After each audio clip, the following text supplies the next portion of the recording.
Firefighters around the valley say years of reminders could finally be paying off. There have been no reports of children dying in recent years after being left inside a hot car, but that doesn't mean there haven't been any close calls. Action News reporter Parker Collins has that story.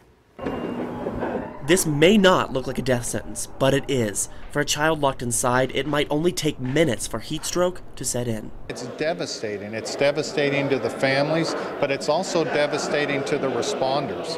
I've been in this car for less than a minute and I'm already sweating. To make sure you leave nothing precious in the back seat of a car when you get out, leave something behind you know you're not going to forget, like a briefcase or a cell phone.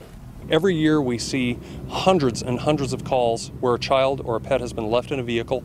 The Valley's campaign to keep kids and pets out of hot cars started more than a decade ago after a string of summers that ended with several child deaths in the early 2000s. Research shows that since 1998, at least 11 kids have died here after being left in a hot car. It looks like we might be beating this problem. Firefighting leaders in Henderson and Las Vegas say no deaths have been reported in at least the last 5 years. Anytime there's a call, that 911 call, and over the dispatch you hear that there's a child involved, it really increases the intensity of that call. We're fathers, mothers, we raise families. This is our community.